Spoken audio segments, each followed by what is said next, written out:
Hi friends, welcome back to my channel. ఈరోజు మీకు ఈ సీరియల్లో ఏం జరిగిందో తెలుసుకోవాలి అనుకుంటున్నారా? అయితే వెంటనే మనం సీరియల్లోకి వెళ్ళిపోదాం. ఇక దేవాని అరెస్ట్ చేపించిన ఆ మిత్ర కోసం ఇంకా ఏదైనా ప్రూఫ్ దొరుకుతుందని వాళ్ళ ఇంట్లోకి వెళ్ళిన మిథునకి దిమ్మ తిరిగే షాకే ఎదురవుతుంది. ఇక ఆ మిత్ర రకరకాల పేర్లతో ఐడెంటిటీ కార్డులు తయారు చేసినవి ఇక ఆ టేబుల్ మీద ఉండడం చూసి ఒక్కసారిగా మిథున షాక్ అయిపోతుంది. ఇక ఆ ఐడెంటిటీ కార్డులని తీసుకుని తనకి తెలిసిన తన స్నేహితురాల దగ్గరికి వెళ్తుంది. అదే కంపెనీలో తన స్నేహితురాలు పనిచేయడంతో ఇక ఆ మిత్ర ఐడెంటిటీ కార్డ్స్ని చూపిస్తూ తను మీ కంపెనీలో పనిచేస్తుందా అని అడగటంతో ఇక తనైతే లేదు, తిని పేరుతో మా కంపెనీలో పనిచేస్తున్నారు కానీ వాళ్ళ ఫేస్కి ఈ ఫేస్ మ్యాచ్ అవ్వట్లేదు అని చెప్పి ఇక తన స్నేహితురాలు చెప్పిన మాటలకి ఒక్కసారిగా మిథున షాక్ అయిపోతుంది. అంటే తను చెప్పిన ఉద్యోగం కూడా అబద్ధమేనా? తన గురించి నాకు ఎట్లా తెలుస్తుంది అని చెప్పి ఇక మిథున అయితే ఆలోచనలో పడుతుంది. ఇక ఇంతలో ఆ రెస్టారెంట్ బాయ్ వచ్చి మేడం మీకు ఏం కావాలి అని చెప్పి అడుగుతూనే టేబుల్ మీద ఉన్న ఆ మిత్ర ఫోటోని చూస్తాడు. ఒక్కసారిగా ఆ ఫోటోని చూసి ఈవిడి ఫోటో మీ దగ్గర ఉందేంటి అని అడగడంతో ఇక మిథున తిను నీకు తెలుసా? ఎలా తెలుసు? తను ఎక్కడుంటుంది అని చెప్పి ఇక మిథున అయితే ఆ అబ్బాయిని అడగడంతో ఆవిడ మేడం కొద్ది రోజుల క్రితమే సోషల్ మీడియాలో ఈవిడిది ఒక వీడియో వచ్చింది.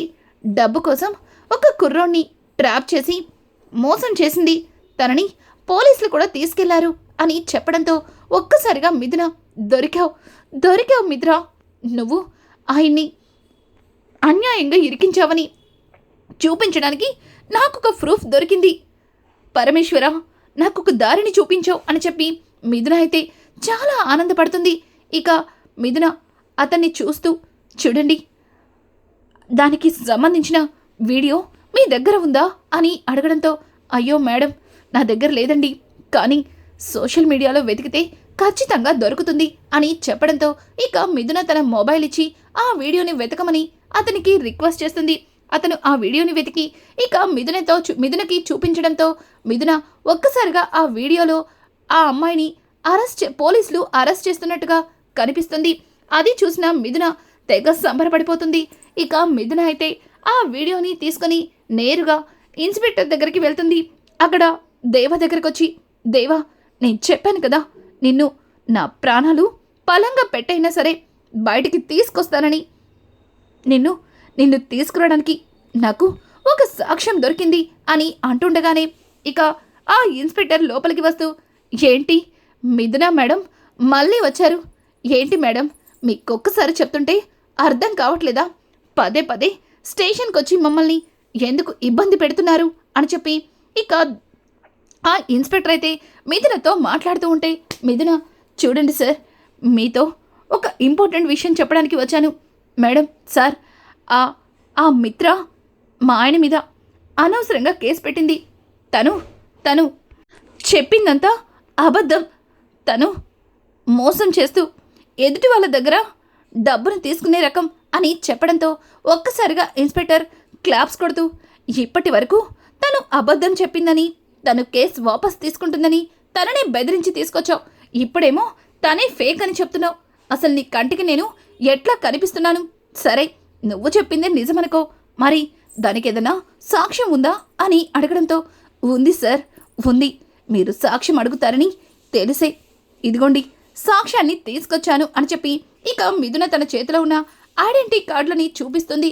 ఒక్కసారిగా ఐడెంటిటీ కార్డులు చూసిన ఇన్స్పెక్టర్ గట్టిగా నవ్వుతాడు. ఇక ఇన్స్పెక్టర్ అలా నవ్వడంతో మిథున ఆశ్చర్యంగా చూస్తుంది.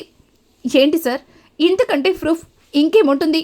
తను రకరకాలుగా తన పేర్లు మార్చి ఐడెంటిటీ కార్డులని సృష్టిస్తుంది. మరి తను ఎట్లాంటి మోసం చేయనప్పుడు ఇలా ఐడెంటిటీ కార్డ్స్లో నేమ్స్ మార్చుకొని ఇలా ఫేక్గా కంపెనీలో జాబ్ చేస్తున్నానని ఎవరిని నమ్మించడం కోసం అని చెప్పి ఇక మిథున అడుగుతూ ఉంటే మిథున మాటలకి ఇన్స్పెక్టర్ చూడు, ఆ అమ్మాయిని ఎట్లా అయినా సరే తప్పుగా ప్రూవ్ చేయడానికి ఈ ఐడెంటిటీ కార్డ్స్ని నువ్వే క్రియేట్ చేసి ఉంటావేమో, దానికి మళ్ళీ నన్ను ఎదురు ప్రశ్న వేస్తున్నావు. చూడు, తను ఫేక్ కాదు. ఫేక్ అయితే తను ఇలా ధైర్యంగా పోలీస్ స్టేషన్కి వచ్చి కంప్లైంట్ ఇవ్వదు. అయినా అట్లాంటి వాళ్ళ కోసం నీలాంటి వాళ్ళే చెప్పాలి అని చెప్పి ఇక ఇన్స్పెక్టర్ మాట్లాడుతూ ఉంటే, మిథున నాకు తెలుసు మీరు ఖచ్చితంగా ఇలా మాట్లాడతారని నాకు తెలుసు, కానీ తన ఐడెంటిటీ కార్డ్స్ని క్రియేట్ చేయాల్సిన అవసరం నాకు లేదు. సరే సార్, సరే వీటిని నేనే క్రియేట్ చేశాను అనుకుందాం, కానీ ఈ సోషల్ మీడియాలో ఉన్న వీడియోని నేనైతే అప్లోడ్ చేయలేదు కదా. తనకి నాకు దేవ అరెస్ట్ అయిన తర్వాతే పరిచయం, కానీ చాలా రోజుల క్రితం తనని పోలీసులు అరెస్ట్ చేశారు.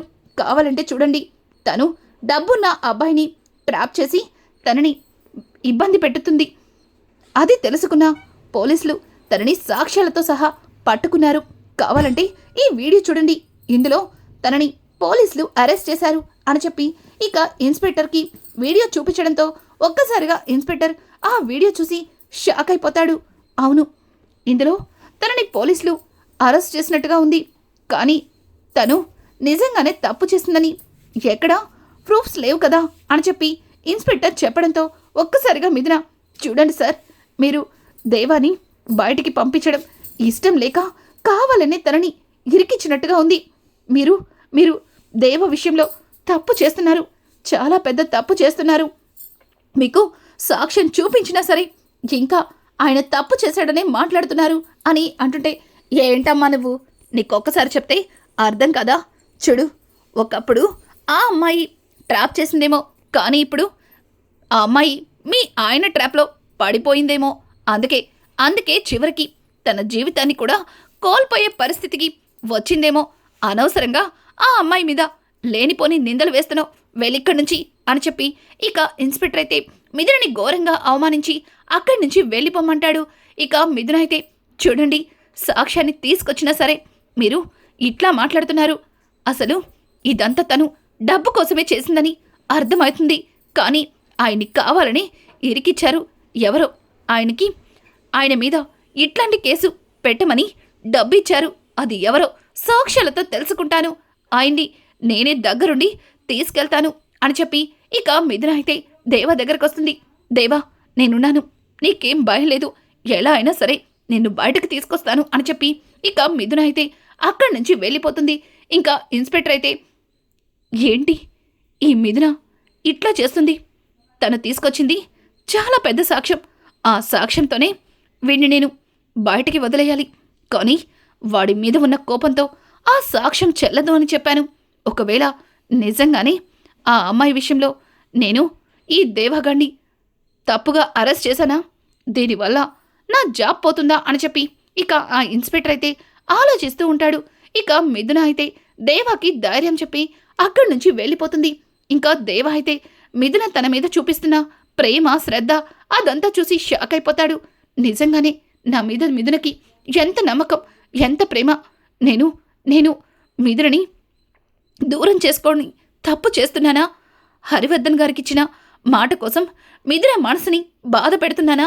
అయ్యో సార్, నా భార్యని నా నుంచి దూరం చేయడానికి మీరు నా దగ్గర ఎందుకు మాట తీసుకున్నారు సార్ అని చెప్పి ఇక దేవ అయితే తనలో తను కొమిలిపోతూ ఉంటాడు.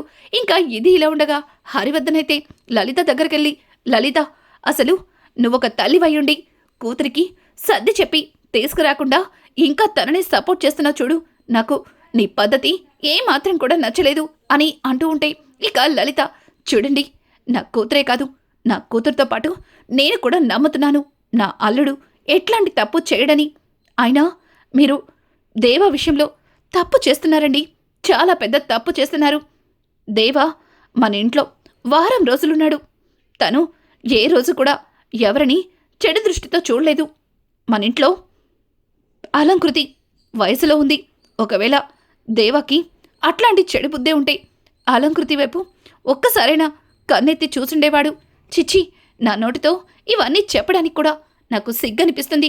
చూడండి, మీరు దేవాని అర్థం చేసుకున్నారు అనుకున్నాను, కానీ దేవ మీద మీరు ఇంత ద్వేషాన్ని పెంచుకుంటున్నారని అస్సలు ఊహించలేకపోయాను అని చెప్పి లలిత అయితే ఇక హరివర్ధన్తో మాట్లాడుతూ ఉంటే ఇంతలో అక్కడికి త్రిపుర అయితే వస్తుంది.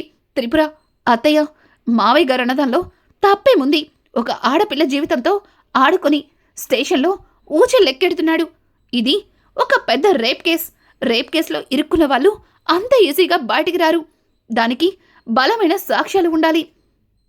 మీకు ఆ మాత్రం తెలీదని నేను అనట్లేదు. కానీ అట్లాంటి వాడి కోసం ఇంకా మన మిథున అక్కడే ఉండడం ఏమాత్రం కరెక్ట్ కాదు. ఇప్పటికైనా మిథునకి ఏదో ఒక రకంగా నచ్చ చెప్పి అత్తయ్య గారు మావయ్య గారు అన్నట్టు మిథునని తీసుకురావాలి అని చెప్పి ఇక త్రిపుర మాటలకి హరివర్ధన్ కూడా త్రిపుర చెప్తుంటే కూడా నీకు అర్థం కావట్లేదా లలిత? ఇంకా ఎలా చెప్పను? నువ్వే ఇలా మాట్లాడుతుంటే ఇక మిథున నా మాట ఎక్కడ వింటుంది అని అంటుంటే ఎందుకు వినాలి నాన్న? ఎందుకు వినాలి? బావ చాలా మంచివారు. అందుకే బావ కోసం అక్క అంతలా కష్టపడుతుంది. ఎలా అయినా సరే బావని బయటికి తీసుకురావడానికి ప్రయత్నిస్తుంది. ఒకవేళ మీకు నిజంగానే అక్క మీద ప్రేమ ఉంటే బావని బయటికి తీసుకురావడానికి ఏదో ఒక రకంగా అక్కకి సహాయం చేయండి. కానీ ఇట్లా అక్క విషయంలో మాత్రం తప్పుగా ఆలోచించద్దు. అక్కని బావని విడతీయడానికి ప్రయత్నించద్దు అని చెప్పి ఇక అలంకృతి మాట్లాడుతూ ఉంటే ఒక్కసారిగా హరివర్ధన్ అలంకృతి అని గట్టిగా అరవడంతో ఇక అలంకృతి నన్ను క్షమించండి నాన్న, మీకు ఎదురు చెప్తున్నందుకు నన్ను క్షమించండి. రేపు బావకి కోర్టులో కేసుంది. అలాగే దానికి జడ్జిగా మీరే ఉంటున్నారు. నాకు తెలిసి మీరు నీతి నిజాయితీ మీద నిలబడే మనిషి. ఖచ్చితంగా ఎటువైపు నిజాయితీ ఉందో అటువైపు మాత్రమే తీర్పిస్తారన్న నమ్మకం ఉంది.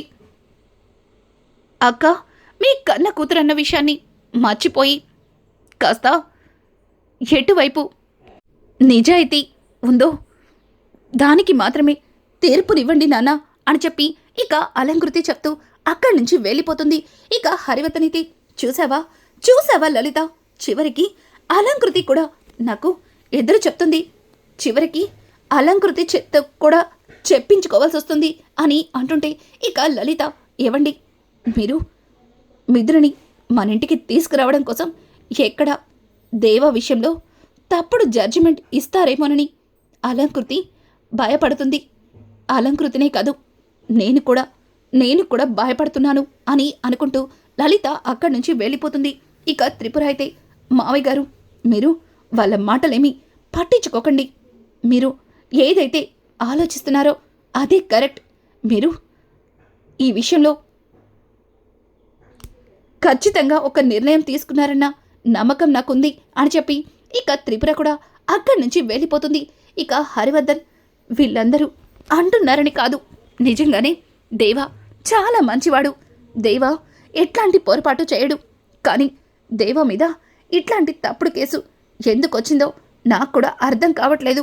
ఒకవేళ నిజంగానే దేవాది ఏ తప్పు లేకపోతే నేను ఒక జడ్జిగా నా తీర్పుని అక్కడే చెప్తాను అని అనుకుంటూ ఇక హరివర్ధన్ కూడా సైలెంట్ అయిపోతాడు.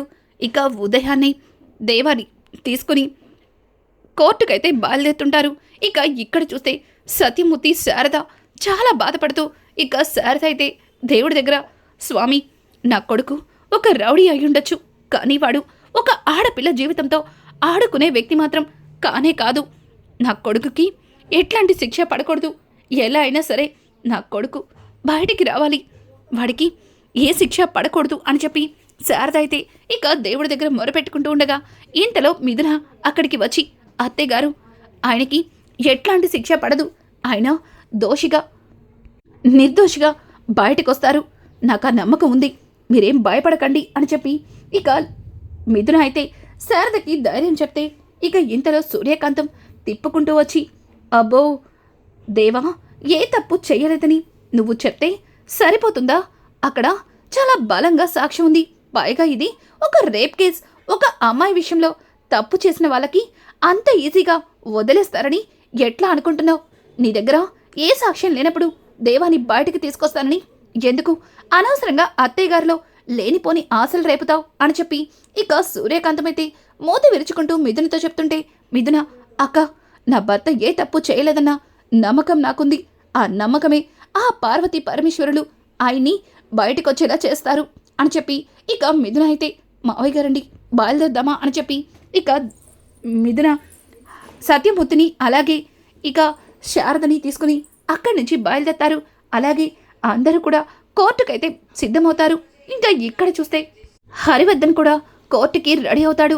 ఇంకా శారద అయితే హరివర్ధన్ దగ్గరికెళ్ళి, ఏవండి, మీరు ఇన్ని సంవత్సరాల నుంచి జడ్జిమెంట్ ఇచ్చారు. మీరిచ్చిన తీర్పు ఎప్పుడు కూడా ఎవరికి కూడా అన్యాయం జరగలేదు. అలాగే తప్పు చేసిన వాళ్ళకి శిక్ష పడేలా చేస్తారని మీ మీద అందరికీ ఒక నమ్మకం ఉంది. ఈరోజు ఆ నమ్మకాన్ని పోగొట్టుకోకండి అని చెప్పి ఇక లలిత అయితే హరివర్ధన్కి షర్టు వేస్తూ కోట్ని తొడుగుతూ ఉంటుంది. హరివర్ధన్ ఒక్క మాట కూడా మాట్లాడకుండా మౌనంగా అక్కడి నుంచి వెళ్ళిపోతాడు. ఇక లలిత, అలంకృతి ఇంకా త్రిపుర వీళ్ళు కూడా కోర్టుకైతే వెళ్తారు. ఇదంతా ఇలా ఉండగా ఇక ఆదిత్య అయితే ఇంకా లాయర్ గెటప్లో కోర్టులో అయితే కనిపిస్తాడు. ఒక్కసారిగా ఆదిత్యని చూసిన మిథున ఆదిత్య అని అంటుంటే, సారీ మిథున, నేను ఎప్పుడు కూడా నిజాయితీగా ఉంటాను. అలాగే దేవా అన్యాయంగా ఒక అమ్మాయిని బలవంతం చేయపోయాడు. ఈ విషయంలో దేవా నాకు ఏమాత్రం కూడా నచ్చలేదు. అందుకే నేను మిత్ర వైపు లాయర్గా వచ్చాను అని చెప్పడంతో ఒక్కసారిగా మిథున ఆశ్చర్యపోతుంది. ఆదిత్య, అంటే నువ్వు కూడా దేవా తప్పు చేశాడు అంటున్నావా అని అంటుంటే, ఇంతకు మించి ఏం చేయలేను మిథున, సారీ. నేనే కాదు, ప్రపంచం మొత్తం దేవా తప్పు చేశాడని నమ్ముతుంది అని అంటుంటే ఇక మిథున, లేదు, దేవా ఏ తప్పు చెయ్యలేదు, చెయ్యడు కూడా. దేవా ఎట్లాంటి వాడో నాకు తెలుసు. ప్రపంచం మొత్తం కూడా ఆయన్ని తప్పు చేశారని చెప్పినా నేను మాత్రం నమ్మను. ఆయన ఏ తప్పు చెయ్యలేదు అని చెప్పి ఇక మిథున అయితే అక్కడైతే కూర్చుంటుంది. ఇంకా దేవాని బోన్లోకి పిలిచి, ఇక హరివర్ధన్, చూడండి మిస్టర్, మీరు మీ తరపు లాయర్ ఎవరూ లేరా అని అడగడంతో ఇక దేవా ఏం చెప్పాలో అర్థం కాక ఎవరూ లేరని తల అడ్డంగా ఊపుతాడు. ఇక ఇంతలో అక్కడ ఉన్న మిథున ఏదో చెప్పబోతూ ఉంటే ఇక ఒక్కసారిగా గీత అనే లాయర్ లోపలికైతే వస్తుంది. ఇక గీతని చూసిన అందరూ కూడా షాక్ అయిపోతారు. ఇంకా ఆదిత్య అయితే, ఇదేంటి, ఈ గీత ఎందుకు వచ్చింది, తను ఈ కేసుని ఎందుకు ఒప్పుకుంది అని చెప్పి ఇక ఆదిత్య చాలా కోపంగా, సార్, దేవా తరపున వాదించడానికి నేనొచ్చాను అని చెప్పి ఇక గీత అనే లాయర్ లోపలికైతే వస్తుంది. గీతని చూసి అందరూ కూడా చాలా సంతోషిస్తారు. ఇక ఆదిత్య అయితే, గీత గారు ఏం చేస్తున్నారు, అతను తప్పు చేశాడు. ఇది ఒక రేప్ కేస్. ఒక ఆడపిల్ల అయ్యుండి మరొక ఆడపిల్లకి అన్యాయం జరిగింది అంటే మీరు ఒక రౌడీ వైపు నిలబడతారా అని అంటుంటే ఇక గీత, చూడండి సార్, నేను అన్యాయం ఎక్కడ ఎలా జరిగిందో తెలుసుకున్నాను, ఎవరు ఇక్కడ నేరస్తులో కూడా తెలుసుకున్నాను. అందుకే దేవ తరపున వాదించడానికి వచ్చాను. ఏదైనా ఉంటే అక్కడ చూసుకుందాం అని చెప్పి లోపలికి చూపిస్తుంది. ఇక ఆదిత్య అయితే, ఈ గీత వచ్చిందండి, వస్తే ఏం చేస్తుంది, తను ఏమీ చేయలేదు. ఈ కేసుని ఒప్పుకున్నందుకు తల దించుకొని ఇక్కడి నుంచి వెళ్తుంది అని చెప్పి ఆదిత్య తన మనసులో అనుకుంటాడు. ఇంకా మిథున అయితే, గీత అని చెప్పి గీతని హత్తుకుంటే, గీత, చూడు మిథున, నువ్వేం బాధపడకు, నీ వైపు న్యాయం ఉంది. ఖచ్చితంగా దేవా ఏ తప్పు చేయలేదని ప్రూవ్ అవుతుంది. తర్వాత నీ భర్తతో కలిసి నువ్వు సంతోషంగా ఉండొచ్చు అని చెప్పి ఇక ఆ గీత అయితే మిథునకి ధైర్యం చెప్తుంది. ఇంకా దేవాని ఆ గీత డిఫెండ్ చేస్తూ ఉంటుంది. అలాగే తన పేరుని అడుగుతుంది. ఇక మిథునతో తనకి ఎలా పెళ్ళయింది, ఇక ఆ అమ్మాయి ఎలా పరిచయమైంది, ఇవన్నీ కూడా అడుగుతూ ఉండగా ఇక ఇంతలో ఆదిత్య, చూడండి సార్, డిఫెండ్ లాయర్ ముద్దాయినెందుకు అంతలా ప్రశ్నిస్తున్నారు? ఆల్రెడీ అన్నీ తెలిసే కదా తన కేసుని వాదించడానికి ముందుకొచ్చారు. మరి తనని అన్ని డీటెయిల్స్ ఎందుకు అడుగుతున్నట్టు అని చెప్పి ఇక ఆదిత్య అయితే మధ్యలో డిస్టర్బ్ చేస్తుండగా ఇక గీత, చూడండి సార్, ఈ కేసులో ఇవన్నీ చాలా ఇంపార్టెంట్. అలాగే ఈ విషయాలు మనకి తెలిస్తే కాదు, ఇక్కడ ఉన్న వాళ్ళందరికీ కూడా తెలియాలి కదా. అందుకే దేవా గారిని ప్రశ్నిస్తున్నాను అని చెప్పి ఇక గీత చెప్పిన మాటలకి హరివర్ధన్ కూడా ఇంకా ప్రొసీడ్ అంటాడు. ఇక గీత అయితే దేవాని అన్నీ అడుగుతూ ఉంటుంది. ఇక దేవ కూడా మిథునకి తనకి ఎలా పెళ్ళయింది, అలాగే మిత్ర తనకి ఎలా పరిచయమైంది, మిత్ర వాళ్ళ ఇంటికి దేవ ఎందుకు వెళ్ళవలసి వచ్చింది, అవన్నీ కూడా ఇక దేవ గీతతో చెబుతూ ఉంటాడు.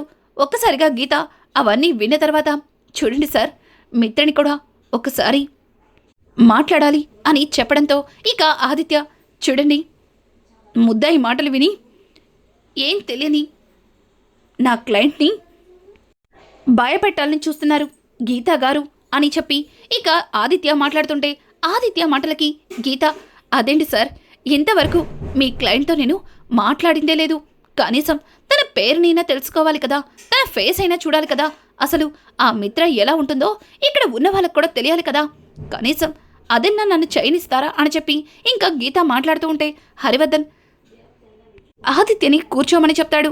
ఒక్కసారిగా ఆదిత్య కూర్చుని ఉంటాడు.